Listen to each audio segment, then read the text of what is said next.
Hello রুয়ান, welcome back to my channel রাইজন কিশোর। সবাই কেমন আছো? আশা করছি সবাই খুব ভালো আছো। গাইজ, আজকে নতুন একটা ব্লগ ভয়েস ওভার দিয়ে শুরু করব। দেখো, আমি রেডিও হয়ে গেছি, কিন্তু আজকে আমি চুড়িদার পরেছি। এক জায়গায় যাওয়ার কথা আছে, কোথায় যাব পরে দেখাচ্ছি। তার আগে দেখো, ওই সে তখন না একটু ঠান্ডা ঠান্ডা ছিল, তো একটা সোয়েটার নিয়ে নিয়েছিলাম। আর দেখো, দুই বোনকে একই রকম জামা পরেছে। টুকুকে এই রিশুকে এই জামাটা ওর বার্থডেতে দিয়েছিলাম, তো ভালো লেগেছিলো, তাই টুকুর জন্য সেম নিয়েছিলাম। তো দুজনেই আজকে সেম ড্রেস পরেছে। আর টুকুর জন্য কিছু এক্সট্রা জামা কাপড়ও নিয়ে নিয়েছি। জানি না কত টাইম লাগবে, কি হবে। দুইজনে মিলে ওকে এত আদর করছে, এত আদর ভরে দিল। আর এটা হচ্ছে সমৃদ্ধার নিউ কার। এই গাড়িতেই আমরা যাব, গাড়ি আছে বলেই আমি যাচ্ছি। টুকুকেও নিয়ে যাচ্ছি, টুকু যাচ্ছে বলে আমি যাচ্ছি, নাহলে যেতাম না। গাড়িতে উঠে দুই বোন খুব খুশি। গাড়িতে বাড়ি থেকে বের না করতেই ওরা দুজন গাড়িতে উঠে বসে আছে। আর ওদেরকে সামলাতে আমিও বসে পড়েছিলাম। আর মা, জেঠিমা, বৌদি আর দাদা যাবে। আর আমরা যাব আগে দিদি বাড়িতে, দিদিকে নিয়ে, বেবি দিদির বাড়িতে যাব দিদিকে নিয়ে। দিদির মেয়ে, দিদির ছেলে। তারপরে যাব আমরা গুনগুনের হোস্টেলে, তারপরে গুনগুনকে পিক করে তারপরে আমরা যাব। আমরা বলতে বলতে বেবি দিদির বাড়ির সামনে বাজারে পৌঁছেও গেছি। আর আমরা হেঁটে হেঁটে যাচ্ছি। আর মা জেঠিমা গেছিলো বেবি দিদির বাড়িতে যাবে, খালি হাতে যাবে না, তাই মিষ্টি আর ফল নিতে। তো ওরা পরে আসছিল। বৌদি রিশুর সামনে চলে গেছিলো, আর টুকু আর আমি যাচ্ছিলাম পেছন পেছন। আমরা বাড়ি চলে এসেছি। তারপরে এই যে বাচ্চাগুলো সব খেলনা গাড়ি নিয়ে কি খেলা করছে, খুব আনন্দ করছিল ওরা, খুব মজা করছিল। আর আমরা এখান থেকে আজকের দুপুরের খাওয়া দাওয়াটা সেরে তারপর আমরা বেরোবো। তো এখানে এরা এত দুষ্টুমি করছে না, এগুলো রেকর্ড না করে পারলাম না। যাই হোক, ঝগড়াঝাঁটি দুষ্টুমি সবই করছিল ওরা। এরকমই হয় ওরা মিলে খেললে, একই বয়সী প্রায় সবাই, 1 বছর 1.5 বছর 2 বছরের, ছোট বড়। আর মার জেঠিমা কেবল এলো, ততক্ষণে টুকু ওদের খেলা 1 রাউন্ড হয়েও গেছে। হ্যাঁ, এবার জেঠিমা মা ওরা আসার পরে তারপরে আমাদের খাওয়া দাওয়া আমাদের প্রায় শেষ। এখন সবাই হাত টাত ধুয়ে আবার একটু ফ্রেশ হব। তারপরে আমরা এখন বেরোচ্ছি ফ্রেশ হয়ে, কারণ আমাদের বেশি লেট হয়ে গেলে আমাদের মেলাতে পৌঁছতেও দেরি হবে, আর আমাদের ফিরতেও দেরি হবে। যাক, বলেই দিলাম আমরা যাচ্ছি খাগড়া মেলা, বিহারের ফেমাস মেলা, যেটা হয় কিষানগঞ্জে। আর আমি প্রথমবার যাচ্ছি, আমার কোনো আইডিয়া নেই মেলাটা কেমন হবে। আমি ভেবেছিলাম কোনো একটা ছোটো মন্দির আছে, ছোটো একটা মেলা বসবে, বাট আমি গিয়ে জাস্ট অবাক। আমরা গেছিলাম এই দোকানে, এই দোকানটা চেনা জানা, এখান থেকে আমরা পান আর চকলেট নিচ্ছিলাম। এত হাওয়া হচ্ছে, দোকানের কুরকুরেগুলো খুলে খুলে মনে হচ্ছে কি অন্য দোকানে চলে যাবে। হ্যাঁ, এরকম আমি ওটাই বলছিলাম। এই দিদিটা পান বানাচ্ছিল, যে আমি চিনি এমনিও, দিদিদের বাড়ির পাশেই বাড়ি। কুরকুরেগুলো এত নড়ছিল, এত হাওয়া হচ্ছিল সেদিন বলার বাইরে। আমরা তো ভেবেছিলাম মেলায় যেতে যেতে আমাদের অবস্থাই খারাপ হয়ে যাবে। তাও যাই হোক, ওরকম কিছু একটা হয়নি। আমরা খুব আনন্দ করে জিনিসপত্রগুলো নিয়ে দৌড়তে দৌড়তে পৌঁছেছি গাড়ির কাছে। আমি আর তিতলি গেছিলাম, জাইমু পান কেনার টাকা দিয়েছিল আর আমি চকলেট নিয়েছিলাম। তো এই আমরা গাড়িতে বসে গেছি। এবার আমরা ডাইরেক্ট যাব গুনগুনের হোস্টেলে। তো ওকে ওখান থেকে পিক করে তারপর আমরা মেলায় যাব। ওকে আবার ড্রপও করতে হবে আসার সময়। আমরা গাড়ির মধ্যে বসে পান খাচ্ছিলাম। আমি সচরাচর পান খুব একটা খাই না, এই ধরো বছরে একবার কোনো ভুলবশত কোনো দিন খেয়ে নিলে সেটা আলাদা কথা। টুকু আর রিশু এখানে বসে বসে বদমাশি করছে, আর আমরা চারিদিকে প্রাকৃতিক সৌন্দর্যগুলো দেখতে দেখতে উপভোগ করতে করতে যাচ্ছিলাম। চারিদিকে বেশ সুন্দর, খুব সুন্দর দেখতে জায়গাটা। আর তখন না একটু বৃষ্টি হয়েছিল বলে ধানের ক্ষেতে জল জমেছিল, বেশ ভালোই লাগছিল। ভিডিওটা বেশ কয়েকদিন আগেকার, এডিট করার চক্করে না আর ভিডিওটা পোস্টই করা হয়নি। আমাদের মেলা পর্যন্ত পৌঁছতে টুকু এখানে ঘুমিয়ে গেছিলো।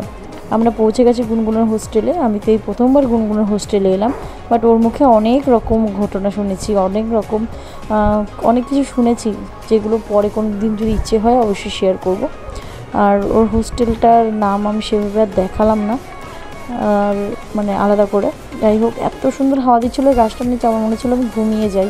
গাড়ি থেকে নেমে খুব ভালো লাগছিলো। আর এখানে একটা ছেলে বসেছিল, মনে হচ্ছে ওর কেউ নেই। হোস্টেল জীবন যারা কাটিয়েছে তারাই জানে হোস্টেলের জীবনটা কেমন হয়।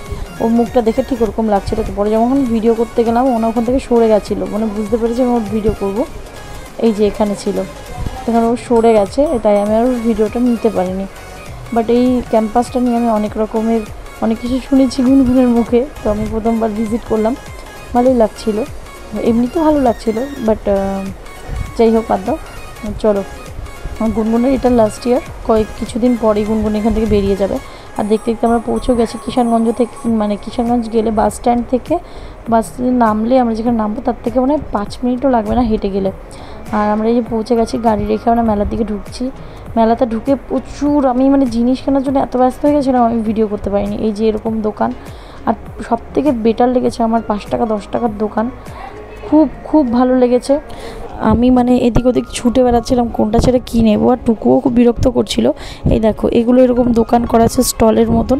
এইদিকে কত বড় মেলাটা, যে এত বড় আমি ঘুরেই শেষ করতে পারিনি, আমরা তো জাস্ট একটা কোনায় গেছিলাম। এই যে এরকম এই দোকানটা যা আছে সব 10 টাকা। তুমি বলো তোমার মাথা খারাপ হবে কি না? আমার তো খুব খুব খুব খুব খুব খুব পছন্দ হয়েছিল। মানে এরকম মেলা আমি কোনোদিনও দেখিনি, এত কম দামে এত জিনিস। আমরা অনেক গোটা জিনিস নিয়েছিলাম। জিনিস কী কী নিয়েছি সেগুলো আমি পরের ব্লগে শেয়ার করব, তোমরা অবশ্যই ফলো করো ওই ব্লগটাকে, তাহলে দেখতে পারবে। আমরা প্রচুর জিনিস নিয়েছিলাম। টুকু এটা নেবে ওটা নেবে, টুকুকে রাখা একটু মুশকিল, তো মাকে বলেছিলাম তুমি টুকুকে রাখো আমি জিনিস নিই। আর আমি কেমন গাধা, টাকাও নিয়ে যাইনি। আমি যদি টাকা পয়সা ভালো করে ক্যাশ নিয়ে যেতাম তাহলে আমি আরও বেশি করে বাজার করে আনতে পারতাম। তবে বাড়ি এসে বহুত আফসোস হচ্ছিলো যে আমি এটা কেন নিলাম না, ওটা কেন নিলাম না, আমি যেতে পারলে আবার খুব ভালো হতো। কিন্তু এবার ভেবেই রেখেছি পরের বছর জানুয়ারিতে হয় এই মেলাটা, আমি অবশ্যই অতি অবশ্যই আমি এই মেলাটায় ভিজিট করবই। এই দোকানে দেখো এত সুন্দর ফিশ বোল ছিল, ফিশ ছিল, ফিশের মানে সব আইটেমগুলো ছিল, যারা বাড়িতে অ্যাকোরিয়াম রাখে অ্যাকোরিয়াম টাইপের প্রচুর আইটেম ছিল। দোকানটা দেখতে যে এত সুন্দর না, আমি একটা রিলস আপলোড করব, তোমরা দেখে নিও। আর আমরা এই যে চারিদিকে ঘুরছিলাম, মানে আমরা না এক অংশ ঘুরিনি এই মেলাটার বলতে গেলে, মানে এক কোণা ঘুরে এসেছি এতটুকু বলতে পারি। এত সুন্দর দোকান, আর সব দোকান আছে এরকম র্যাক র্যাক করা দোকানগুলো, পুরো র্যালি। দেখো লেহেঙ্গা পর্যন্ত এই দোকানে বিক্রি হচ্ছে এখানে। আমি এখান থেকে সানগ্লাস নিয়েছিলাম আর একটা চশমা নিয়েছিলাম। আর দোকানের জিনিসপত্রগুলো যে এত কম দাম, সব কিছু ডিটেলসে আমি কিন্তু অন্য একটা ভিডিওতে বলবো, মানে নেক্সট ভিডিওতে, যেটার মধ্যে আমি দেখাবো যে আমরা কী কী কিনেছি। কারণ আমি এই ভিডিওতে কভার করতে পারিনি, আমাদের টাইম কম ছিল, টুকুকে রাখতে হচ্ছিলো, জিনিস কিনতে হচ্ছিলো, তো আমি খুব একটা ভিডিও করতে পারিনি। কিন্তু প্রচুর জিনিস আর প্রচুর কম দাম, 10 টাকা 20 টাকা 30 টাকা তুমি মন ভরে শপিং করতে পারবে, যেগুলো এখানে নিলে মোটামুটি 70-80 টাকার ওপরে তোমার চলেই যাবে। আমার এই জন্যই এই মেলাটা প্রচণ্ড ভালো লেগেছে।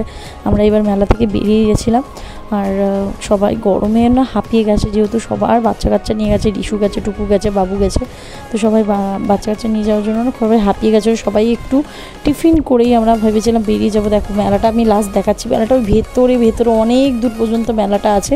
তো এখানে না, মেলাটা আরও ভেতরে, আমরা তো এক কোণার সামনে থেকে, আমরা জাস্ট সামনে থেকে এক কোণায় ঘুরে এসেছি। আর আমি এখানে বাইরে এসে দেখলাম এখানে লেখা আছে আই লাভ খাগড়া, এরকম সামথিং কিছু লেখা ছিল। আর এখান থেকে দাদা ওরা সব চাটা খাচ্ছিলো। এখানে মেলা না গেটও করা আছে।